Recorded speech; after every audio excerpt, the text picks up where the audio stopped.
जय हिंद, वंदे मातरम, भारत माता की जय। आज विज्ञान और प्रौद्योगिकी का डे है। आज ही के दिन 1998 में भारत की सरकार ने, भारत के वैज्ञानिकों ने, भारत की स्वदेशी तकनीक और टेक्नोलॉजी ने आज 11 मई के दिन 1998 में, आज से 22 वर्ष पूर्व एक टेस्ट किया था जिसमें हमारी गणना, हमारी स्टैंडिंग, हमारा कद पूरी दुनिया के सामने बहुत बड़ा हो गया था।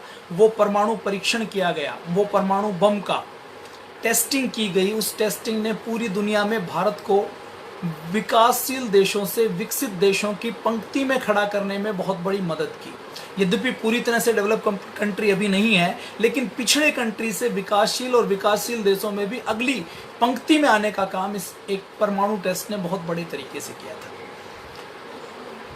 इंदिरा गांधी जी से लेकर हमारे भारत के जितने विद्वान हैं वो ये कहते रहे कि हम ये परमाणु बम बनाना चाहते हैं। वो परमाणु बम इसलिए नहीं बनाना चाहते कि हमें किसी के ऊपर हमला करना है, किसी को जीतना है। हमारा परमाणु बम तो शांति के लिए है, ताकि हमारे पास परमाणु बम होगा तो हमारे पड़ोस में कौन है?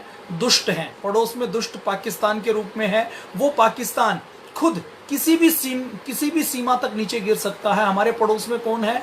चीन है, जो साम्राज्यवादी देश है, सामंतवादी नीतियों का देश है, कहता अपने आप को कम्युनिस्ट है, लेकिन जिसका मंतव्य रहता है कि हम किसी प्रकार से तिब्बत को हटा लें। आज देखिए, चीन के पास लगभग 14 देशों की सीमाएं लगती हैं।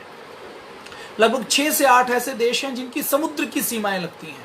कोई एक देश ऐसा नहीं है जिसके साथ सीमा विवाद ना हो। कोई एक भी देश चाइना के पास नहीं है। तो चाइना की पॉलिसी स्पष्ट है कि हमें किसी भी तरीके से दूसरे अपने पड़ोसी देशों के साथ झगड़ा करना है, उनके साथ दादागिरी करनी है, उनके साथ मारपिटाई करनी है और उनकी जमीन के ऊपर कब्जा करना है। तो जहां भारत के आसपास ऐसे पड़ोसी हों तो वहां भारत के आसपास आवश्यकता हो जाती है कि भारत परमाणु हथियार रखे। अब परमाणु हथियार बने हैं। आज मिसाइल की टेक्नोलॉजी की बात की जाए तो पूरी दुनिया में गिने चुने 5-6 देशों में भारत का नाम आता है। वो किस बात के लिए नाम आता है? सैटेलाइट होता है ना, धरती से 300 किलोमीटर ऊपर जो सैटेलाइट है आसमान के अंदर, जो धरती से नंगी आंखों से दिखाई नहीं देता, उस सैटेलाइट को भी मारने की टेक्नोलॉजी भारत देश के पास है। दूसरे देशों ने, मैं बात करूं यूएसए की, चाइना की, यूएसएसआर की, इन देशों ने ये सैटेलाइट को मार गिराने की टेक्नोलॉजी को विकसित करने में इनको 20 साल लगे। यूएसए ने 1950 में शुरू की, जाकर उनको सफलता मिली 1968 में, मतलब 18 साल बाद। रशिया की बात करें, चाइना की बात करें, तो जिन्होंने कई बार प्रयास किए उसके बाद वो सफल हुए। भारत ने अभी कुछ महीने पहले पहली बार प्रयास किया। हमारे प्रधानमंत्री जी ने एक ट्वीट किया कि मैं आपको पौने घंटे बाद कुछ बड़ी खबर देने वाला हूं, और पौने घंटे बाद उन्होंने खबर दी कि आसमान का एक सैटेलाइट जो खराब हो चुका था, उस सैटेलाइट को निर्देश देने के बाद 10 मिनट के अंदर गिरा दिया गया। उसको आसमान के अंदर सैटेलाइट के टुकड़े टुकड़े कर दिए गए। और ये जो सैटेलाइट को मारना है, ये बहुत बहुत उन्नत साइंस हो तो ही इसको सफल किया जा सकता है, नहीं तो ये हो नहीं सकता, क्योंकि सैटेलाइट मूव कर रहा है।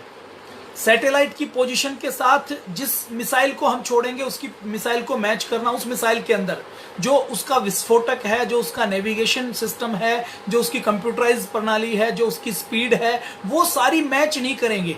कुछ सेकंड का भी यदि अंतर आएगा, वो सैटेलाइट जो कुछ मीटर का है, वो सैटेलाइट में हमने छोड़ा, और यदि माइक्रो सेकंड का भी अंतर आ जाए, कैलकुलेशन का अंतर आएगा, तो होगा क्या कि सैटेलाइट हमने यहां से सेट करके छोड़ा और सैटेलाइट थोड़ा सा मूव कर गया, तो वो सैटेलाइट से टकराएगा नहीं। तो ये हाई टेक्नोलॉजी डेवलप करने का काम किसी विदेशी लोगों के कंधों पर नहीं किया, ये हमारे देश के वैज्ञानिकों ने अपने दम पर किया है। तो आज हम बात करेंगे भारत की परमाणु शक्ति के बारे में, भारत की शक्ति के बारे में। भारत के पास कौन कौन सी मिसाइलें हैं, भारत की शक्ति क्या है, भारत की ताकत क्या है, और उसमें स्वदेशी का क्या महत्व है। स्वदेशी के कुछ वैज्ञानिक, आज मैं बात करूं doctor CV Raman, doctor Bhabha, doctor Sethna, doctor Vikram Sarabhai, doctor Ramanna, doctor APJ Abdul Kalam. यदि ये इसमें अगर हम मूल में जाएं तो आजादी से पहले 1941-42 के बाद डॉक्टर भाभा यदि इंग्लैंड की यूनिवर्सिटी को, अपने शोध को, वहां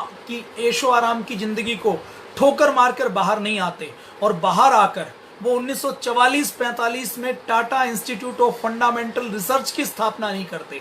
और ये जो Tata institute of fundamental research की स्थापना हुई, जो बेस बना, जो भारत में वैज्ञानिकता का मूल बना, इसको स्थापित करने में भारत की एक कंपनी टाटा का बहुत बड़ा योगदान होता है। एक स्वदेशी कंपनी कैसे पूरे देश को ऊपर उठाती है, उसका एग्जाम्पल आपको देखना हो तो आप पतंजलि का देख सकते हैं, जिसने योग का प्रचार प्रसार, आयुर्वेद का प्रचार प्रसार किया। उसको और आपको 100 साल पहले देखना हो तो आप टाटा को देख सकते हैं। टाटा यदि स्टील प्लांट नहीं लगाती, टाटा यदि उस समय स्टील प्लांट लगाकर भारत के अंदर उद्योग धंधे जनरेट नहीं करती, टाटा के पास स्वदेशी उद्योग धंधों के पास धन नहीं होता, तो Tata institute of fundamental research नहीं बन पाता। यदि वो नहीं होता तो डॉक्टर भाभा जैसे वैज्ञानिक भारत के अंदर आ नहीं पाते, भारत के अंदर रहकर कुछ कर नहीं पाते। वो नहीं होता तो उसके बाद भारत का परमाणु ऊर्जा का कार्यक्रम नहीं बन पाता, भारत के अंदर इसरो नहीं स्थापित हो पाता। भारत के अंदर आज जो डेवलपमेंट हम देखते हैं, हम अपने पड़ोसी देशों को देखते हैं, बांग्लादेश को देख लीजिए, भूटान को देख लीजिए, और इधर जो छोटे छोटे देश हैं, बर्मा को देख लीजिए, पाकिस्तान को देख लीजिए, और इधर अफगानिस्तान को देख लीजिए, सऊदी अरब के जो देश हैं छोटे छोटे, उनको देख लीजिए। वहां पर सुई भी नहीं बनती, वहां पर मोटरसाइकिल नहीं बनती। हमें लगता है कि मोटरसाइकिल बहुत आसान है, साइकिल बहुत आसान है, लेकिन साइकिल के लिए भी साइकिल के पाइप, उसकी कटिंग, उसकी मशीनरी, उसका रिम बनाना, उसका पहिया बनाना, उसके पहिए की उसकी स्टिक्स बनानी, उसका सारी चीजें हम देखें। अगर मोटरसाइकिल को बनाना है तो मोटरसाइकिल का इंजन बनाना, इंजन के लिए अलग अलग अलॉय स्टील बनाना, फिर उसकी टूल और डाई बनाना, फिर उन सारी चीजों के अलग अलग पार्ट को बनाकर उनकी क्वालिटी को मेंटेन करना, फिर उसको असेंबल करना, और फिर ऐसी मोटरसाइकिल बनाना जिसमें मेंटेनेंस की बहुत कम से कम जरूरत पड़े। तो ये हर देश नहीं कर पाता। आज मैं बात करूं तो पड़ोस के जो कई देश हैं, उन देशों में आज मोटरसाइकिल नहीं बनती, आज कार नहीं बनती। तो भारत यदि इतना डेवलप है तो इस डेवलपमेंट के पीछे स्वदेशी की विचारधारा का बहुत बड़ा योगदान है। जमशेद जी टाटा,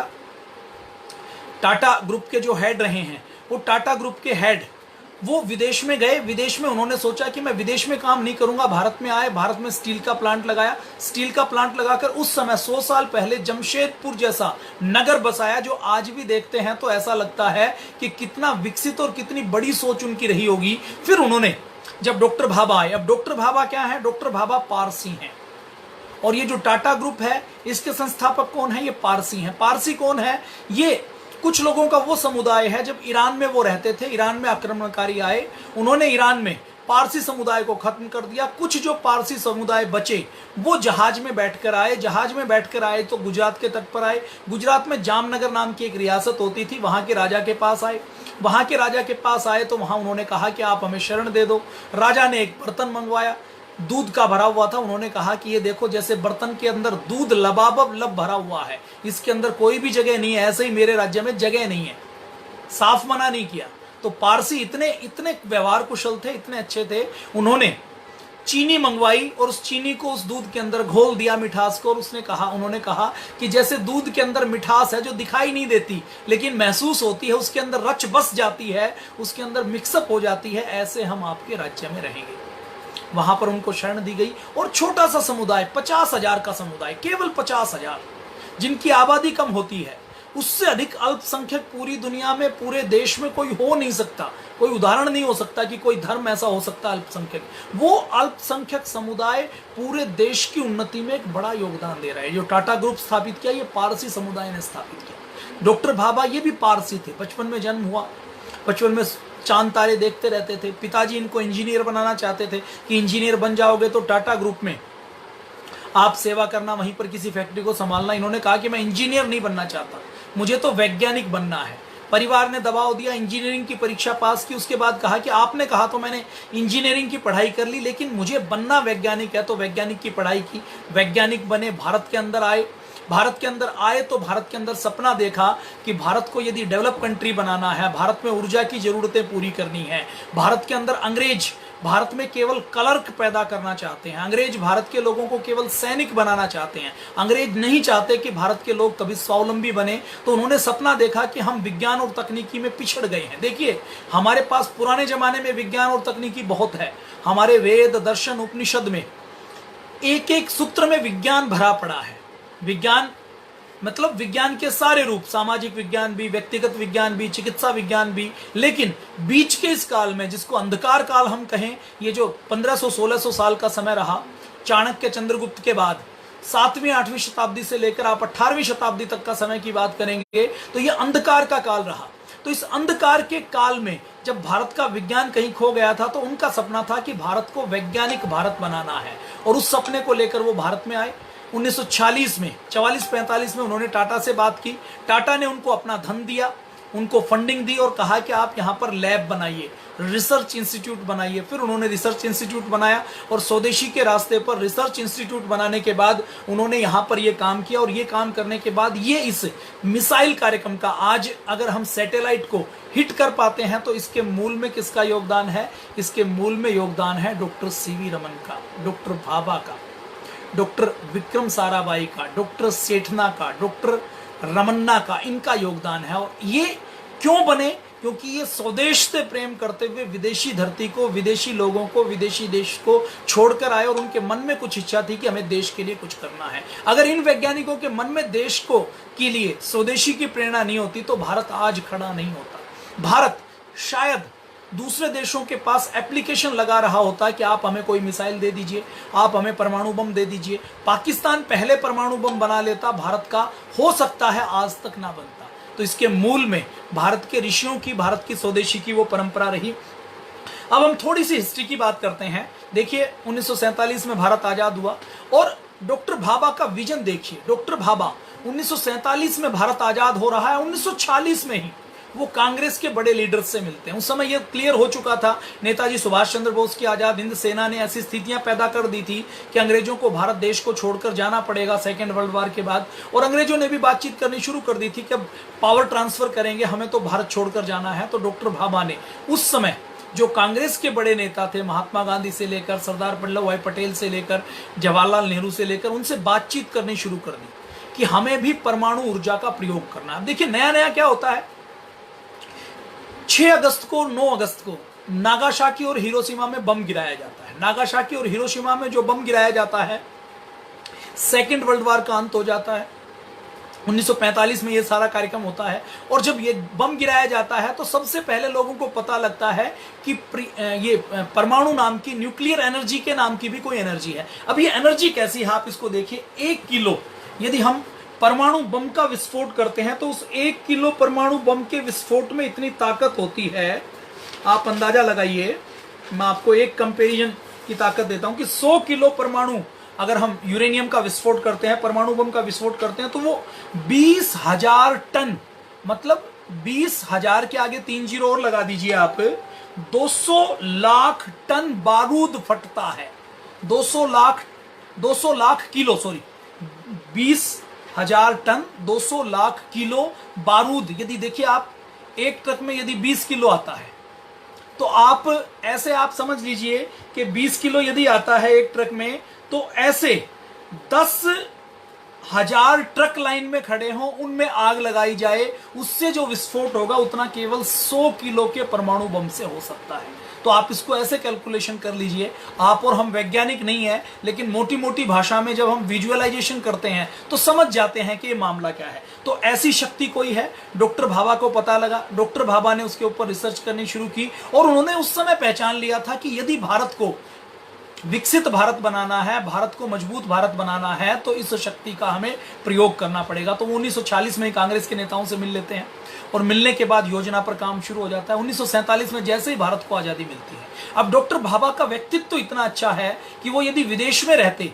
तो वहां के किसी बड़े इंस्टीट्यूट के हेड बन सकते हैं, लेकिन उन्होंने विदेश के ऐशो आराम की नौकरी को ठोकर मारकर आए हैं। तो जब पंडित जवाहरलाल नेहरू जब भारत के प्रधानमंत्री बनते हैं, तो उनकी नजरों में डॉक्टर भाभा की इज्जत बहुत है। डॉक्टर भाभा जो कह देते हैं, नेहरू जी उसको मान लेते हैं। तो डॉक्टर भाभा उसी समय भारत के अंदर इंस्टीट्यूट ऑफ फंडामेंटल रिसर्च पहले बना चुके हैं। उसके बाद फिर वो भारत के अंदर परमाणु ऊर्जा आयोग की स्थापना कर देते हैं। परमाणु ऊर्जा आयोग के साथ उनकी संकल्पना रहती है कि भारत के अंदर हम एनर्जी पैदा करेंगे, इस शांतिपूर्ण कामों के लिए हम न्यूक्लियर एनर्जी का प्रयोग करेंगे। ये करने के बाद भारत में ये कार्यक्रम शुरू हो जाता है। अब देखिए 1947-48 के बाद 1962 में चाइना भारत के ऊपर आक्रमण करता है। चाइना जब भारत के ऊपर आक्रमण करता है तो उस समय नेहरू जी के मन में ऐसा होता था कि अब आजादी मिल चुकी है, अब हमें किसी से लड़ना नहीं है, सेकेंड वर्ल्ड वॉर का अंत हो चुका है, यूएनओ बन चुका है, अब तो विश्व युद्ध हो नहीं सकता, दो देशों के बीच में भी युद्ध नहीं हो सकता, तो अब हमें हथियार बनाने की कोई जरूरत नहीं है। तो नेहरू जी भारत के जो कारखाने होते हैं जो अंग्रेजों के लगाए हुए थे, उन कारखानों के अंदर भी कप प्लेट बनवाना शुरू कर देते हैं, जो एग्रीकल्चर के इक्विपमेंट है वो बनवाना शुरू कर देते हैं। गोले बारूद की कमी हो जाती है, सेना के पास हथियारों की कमी हो जाती है, और नेहरू जी तो बार बार सोचते हैं, उनके एक रक्षा मंत्री होते हैं मेनन जी, वो बार बार सोचते हैं कि अब हमें हथियार रखने की तो आवश्यकता ही नहीं है, हमारा तो किसी से झगड़ा ही नहीं हो सकता। तो इन सारी बातों को सोचते हुए, इन सारे कार्यक्रमों को करते हुए जब ये सारी बातचीत होती है तो 1962 में अचानक चाइना हमला कर देता है। भारत चाइना का मुकाबला नहीं कर पाता, हमारे सैनिक मारे जाते हैं। इन सारी स्थितियों के बीच में जब हम देखते हैं तो ये पाते हैं कि 1962 के बाद 1964 में चाइना परमाणु बम बना लेता है। अब देखिए, पड़ोसी पहले से मक्कार और दुष्ट है, अब उसने परमाणु बम और बना लिया तो वो और खतरनाक हो गया है। अब चाइना के परमाणु बम बनाने के बाद डॉक्टर भाभा एकदम चौकन्ने हो जाते हैं। और देखिए, डॉक्टर भाभा को न्यूक्लियर साइंटिस्ट के रूप में बहुत बड़ी उपलब्धि पूरी दुनिया में मिलती है। कनाडा अपना साइरस का पूरा प्रोग्राम डॉक्टर भाभा को सौंप देते हैं कि आप इस पूरे प्रोग्राम को संचालित करें।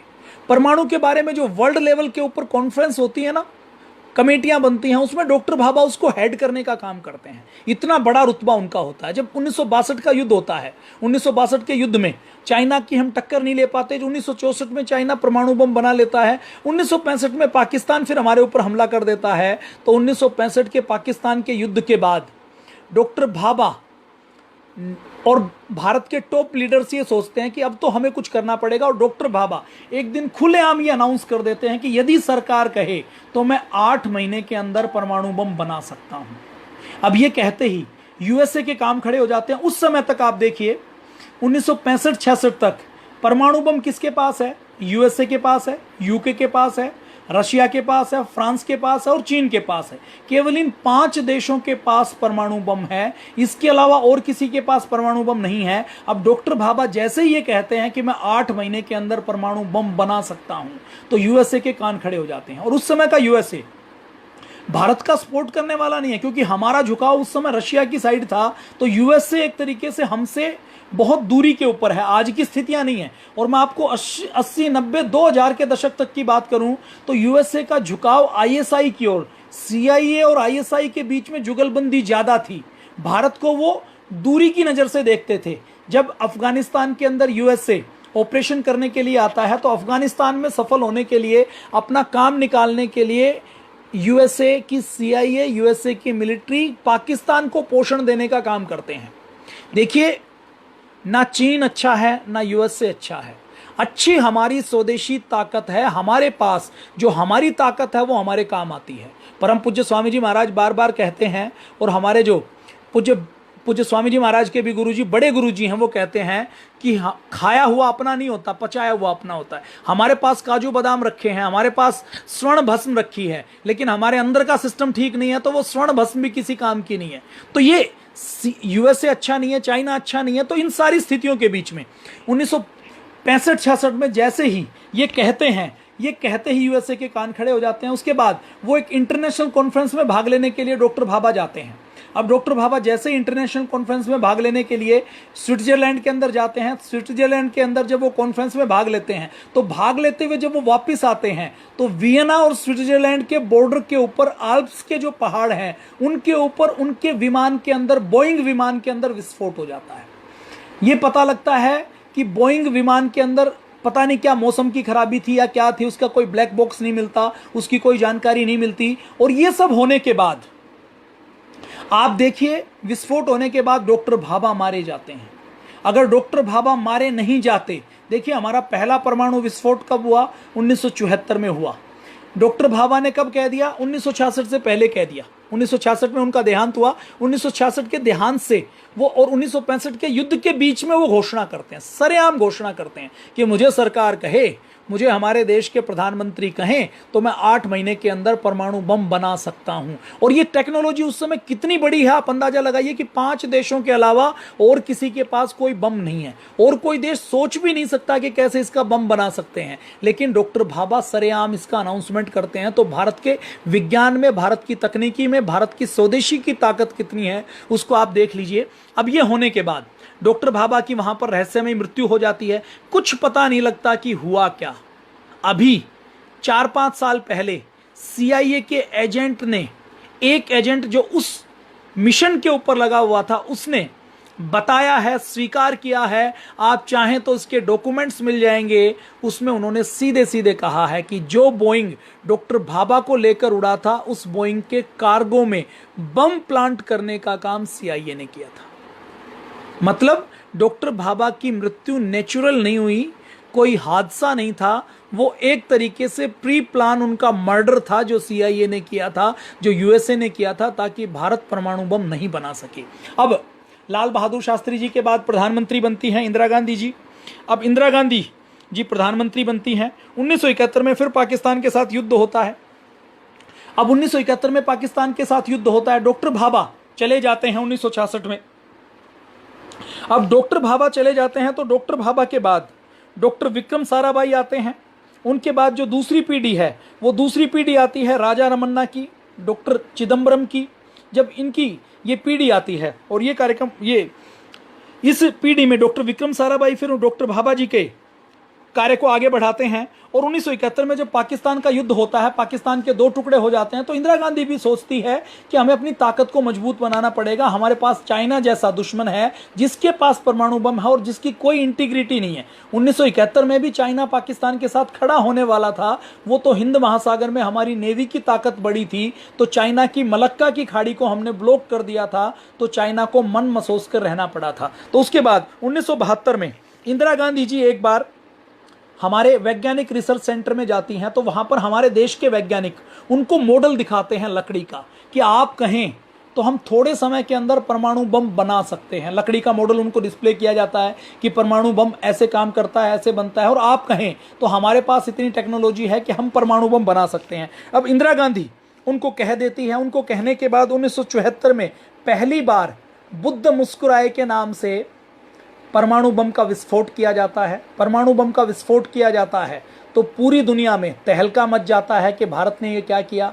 भारत के ऊपर बैन लगाए जाते हैं, भारत को हड़काया जाता है, भारत के ऊपर दबाव देने की कोशिश की जाती है, लेकिन भारत डिगता नहीं है, भारत हिलता नहीं है, और ये कहता है कि हमने ये विस्फोट किया है, ये युद्ध के लिए नहीं किया, ये तो शांतिपूर्वक कामों के लिए हमने विस्फोट किया है। और हम तो परमाणु का प्रयोग, न्यूक्लियर एनर्जी का प्रयोग हम केवल अपने देश की ऊर्जा की जरूरतों को पूरा करने वाले हैं। ये एक तरीके से बरगलाने वाली बात है। देखिए, ऊर्जा की जरूरतें पूरी करनी है तो उसके लिए टेस्ट करने की जरूरत नहीं है, लेकिन टेस्ट किया और उसको पूरी दुनिया के सामने डिप्लोमेसी भी खेली, तो ये करने का काम हमने किया। अब इसके बीच में एक और घटनाक्रम होता है।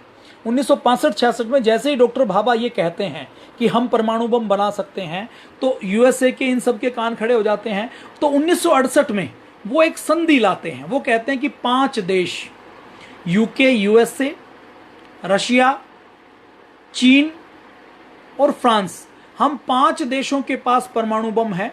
अब और किसी देश के पास परमाणु बम नहीं हो सकता। तो वो एक संधि लाते हैं। वो कहते हैं कि दुनिया के जितने भी देश हैं उनको इसके ऊपर साइन करने पड़ेंगे। वो संधि क्या होती है, उसमें ये लिखा होता है कि दुनिया का कोई भी देश इन 5 देशों को छोड़कर कभी भी न्यूक्लियर टेस्ट नहीं करेगा, न्यूक्लियर बम नहीं बनाएगा।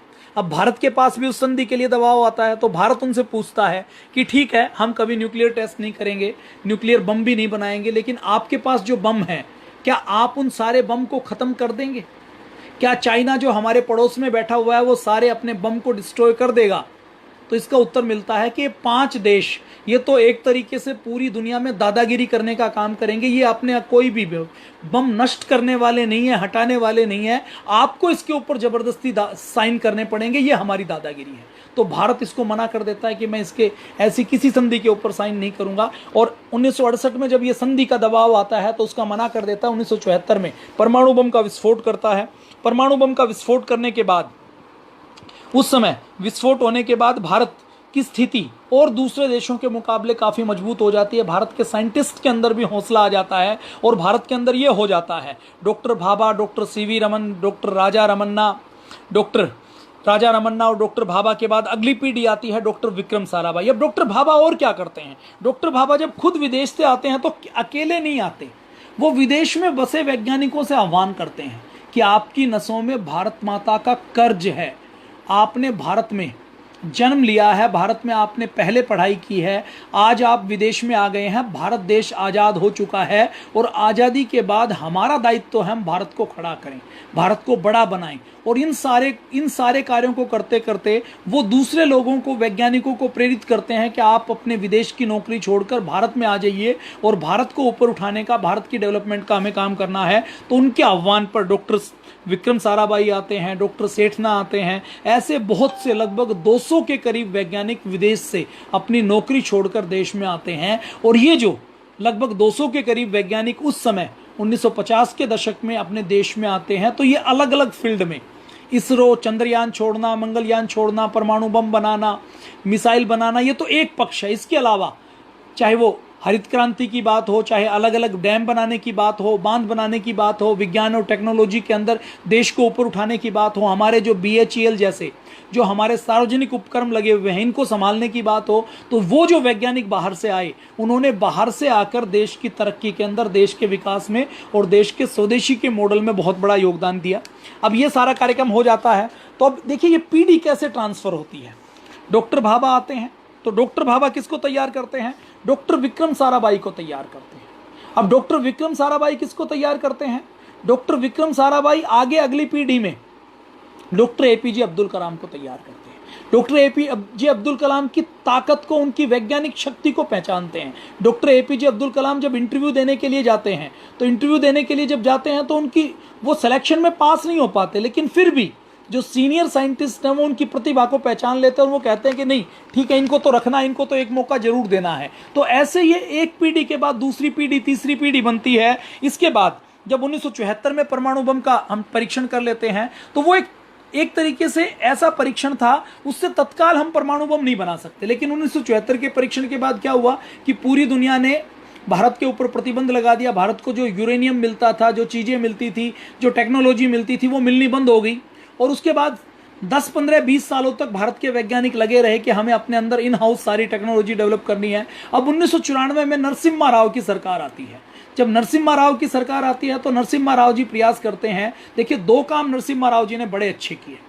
देखिए हम किसी पार्टी से द्वेष नहीं करते, किसी से, हम राष्ट्रभक्त व्यक्ति हैं। जो अच्छा करता है उसके लिए सदैव प्रशंसा करते हैं। हमारे लिए देश पहले है, पार्टी और व्यक्ति बाद में है, ऐसा परम पूज्य स्वामी जी महाराज कहते हैं। और पूज्य स्वामी जी महाराज कहते हैं कि हम तो भारत माता के उपासक हैं, हम तो सब देश का अच्छा करने वाले लोगों के साथ हैं। तो नरसिम्हा राव जी ने 2 काम अच्छे किए। एक, गिलगित बाल्टिस्तान POK के बारे में प्रस्ताव पारित किया कि ये भारत का अभिन्न अंग है, हम इसको लेकर रहेंगे।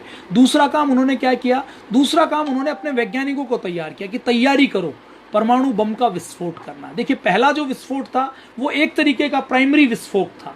अब उस विस्फोट से कैसे परमाणु बम बनाना है, कैसे उसको परमाणु बम की शेप में रखना है, कैसे उसको हवाई जहाज से ले जा सकते हैं, कैसे उसको मिसाइल में लगा सकते हैं, इसके लिए और टेस्ट करने की जरूरत है। तो उस और टेस्टिंग करने की जरूरत के अंदर डॉक्टर नरसिम्हा राव जी अपने साइंटिस्ट को कहते हैं कि आप तैयारी करो। साइंटिस्ट पूरी तैयारी कर लेते हैं। अब तैयारी करने के बाद जैसे ही परीक्षण करने का समय आता है तो हमें इंटरनेशनल लॉबी को पता लग जाता है, वो उनके ऊपर दबाव दे जाते हैं और उनको रुकना पड़ता है। अब देखिए होता क्या है, जब पहला परमाणु बम का विस्फोट भारत करता है तो अमेरिका सकपका जाता है, उसका भी उसको पता नहीं लग पाता और वो अपने 4 सैटेलाइट केवल भारत के परमाणु कार्यक्रम की जासूसी करने के लिए लगा देता है। 4 सैटेलाइट, और उन सैटेलाइट की पावर कितनी है आप अंदाजा लगा लीजिए कि धरती के ऊपर कोई व्यक्ति खड़ा है, ऐसा कहा जाता था, उतनी नहीं तो उसके बराबर होती थी। तो ये कहा जाता था कि धरती के ऊपर हमारा कोई व्यक्ति खड़ा है, उन सैटेलाइट की पावर इतनी है कि उसकी घड़ी में कितने बजे हैं ये वो देख लेती थी, ऐसी कहावत थी। CIA के बारे में, USA की जासूसी के प्रोग्राम के बारे में, कि इतना चुस्त है, इतना तेज तर्रार है कि ये नीचे खड़े हुए आदमी की घड़ी का टाइम भी देख सकता है, जिसके लिए आदमी को थोड़ा दूर कर ले तो खुद को दिखाई नहीं दे, लेकिन ऊपर की सैटेलाइट देख सकती है। तो वो 4 सैटेलाइट केवल और केवल भारत के परमाणु कार्यक्रम की जासूसी करने के काम पर लगी हुई थी। अब नरसिम्हा राव जी नहीं कर पाते।